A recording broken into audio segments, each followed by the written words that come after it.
they locked on that guy. But they bought some supplies, and based on at this point, actually the guys, they were like at level 2. They faced so many encounters already, but still, once I asked her background a bit, how did she face the guys and so on, I gave her like half of the experience points she would have required from, well, his character would have required from the maximum, plus some extra points for the story, of course. I like to reward for good stories. So yeah, so then as they bought the supplies, they went back into Sunless Citadel, and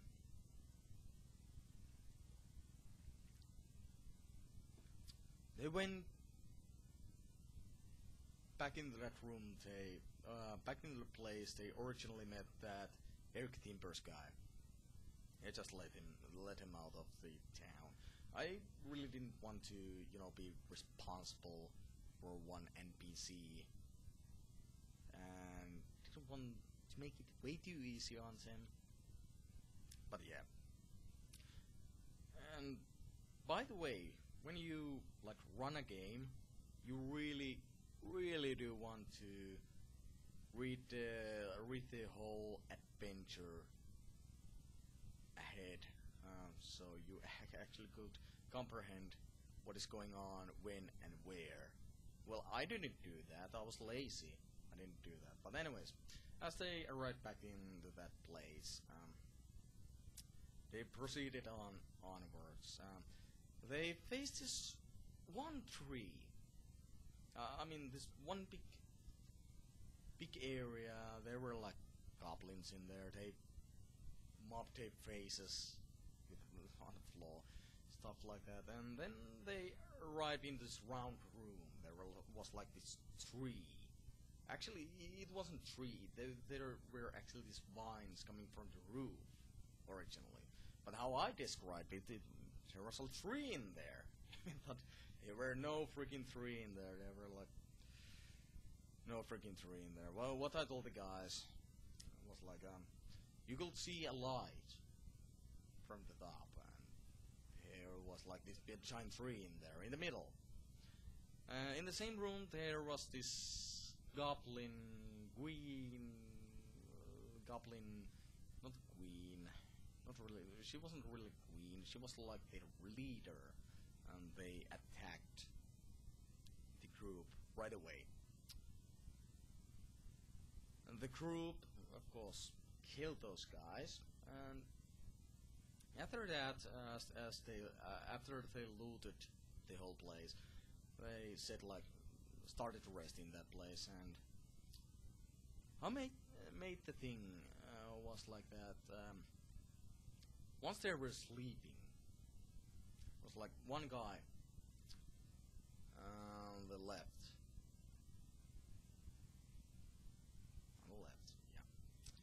And the rest of the guys, they were like sleeping in there, and there was like this one guy who was defending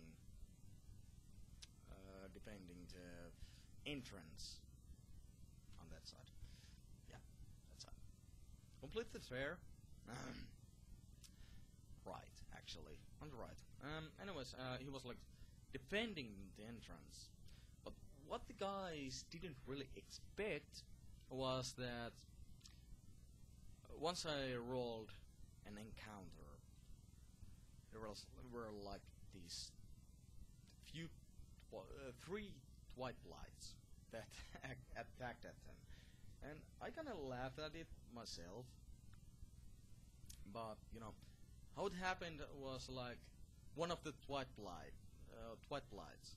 He jumped down from the tree onto a guy's face, and it was like, my face! My freaking face! And he punched that motherfucker right into the guts, even though, well, it's a bundle of sticks, but still, punched that thing, and then the battles just started, and they got rid of those white lights, but, I god, it was like humorous that the guy was like so focused on the doors that he didn't realize what's up to him.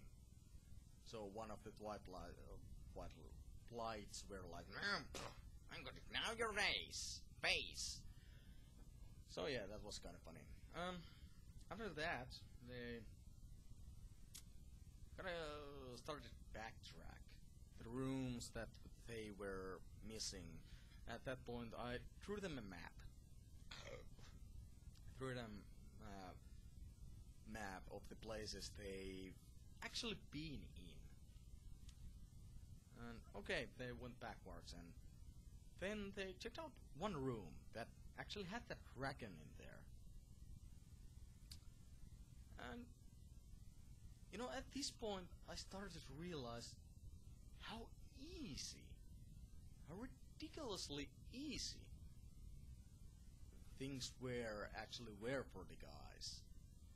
I was like, being like, man, the dragon, it was like, you know, wormling, but anyways, it didn't pose much of a challenge.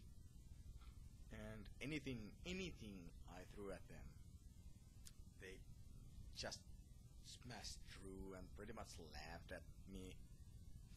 More dire rats, more goblins, more twilight blights. But anyways, they captured Wormling, and what at this point, what I had in mind, well, how I'm going to do this is that Wormling's HPS at 0,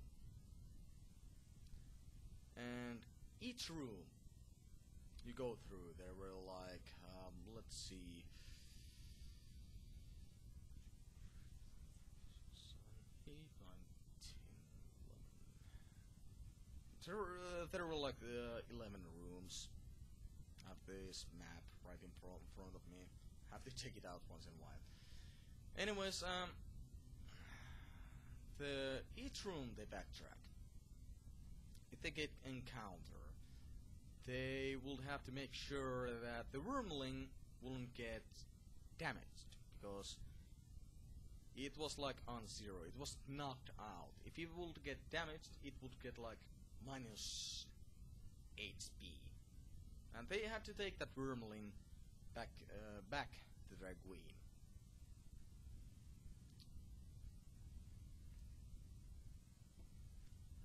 And the guys, they actually played it quite smart.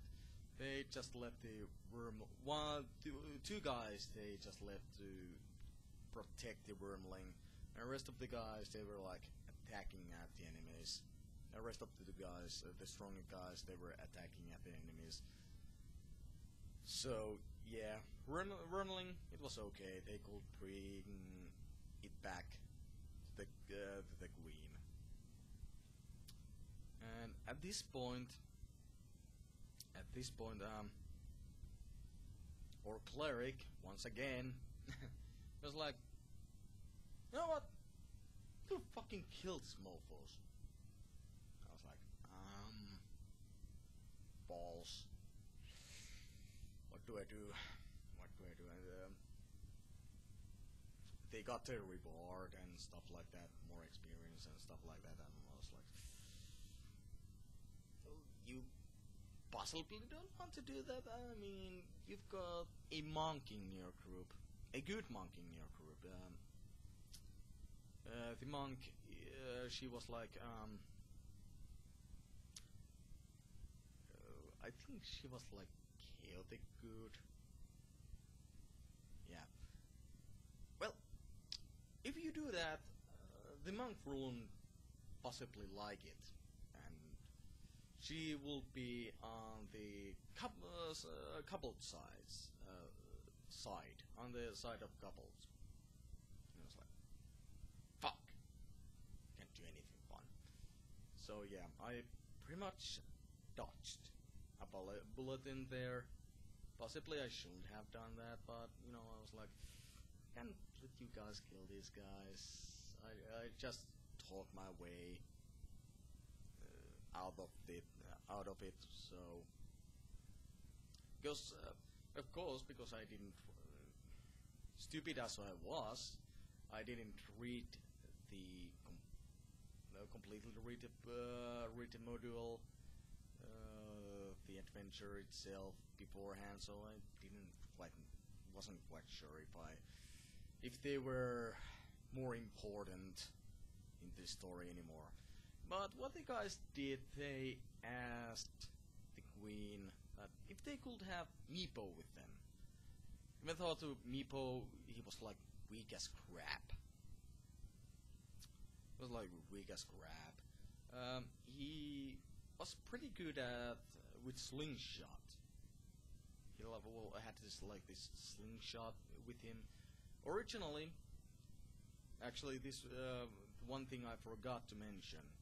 Originally, where I read all the enemy descriptions were like from the internet. Before later on, I realized that oh, there's description on the enemies behind this module. I was like, oh. How stupid people can, how stupid Dungeon Master can get. So yeah, later on I started to get things way more correct. But anyways, I used this D20 side at my advantage on enemies. On every enemy we faced. I just had to kind of play it smart, check things through, and was like, when I figured out that at the end, in the backside of the module, the book, PDF file, there were like description and what on the enemies and what they would do. I felt like really stupid. I was like, oh crap, I've been doing this wrong all along. But anyways, they asked if they would get Meepo with them.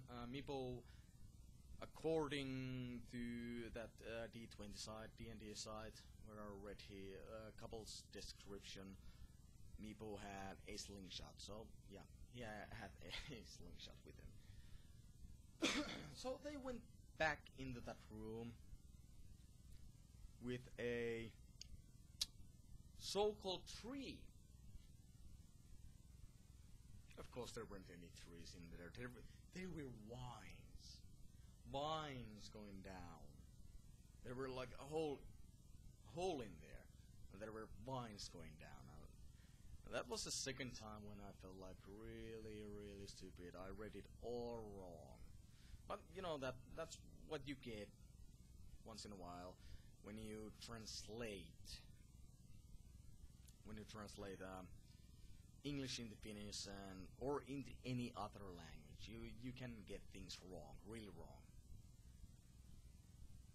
And the guys were like, so which way does it lead?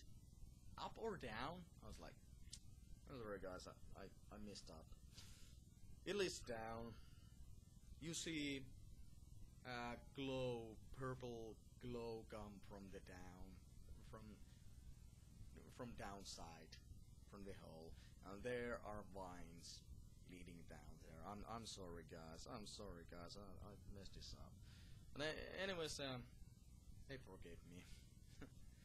And we continued on the story. At this point, I take another little break before I go on.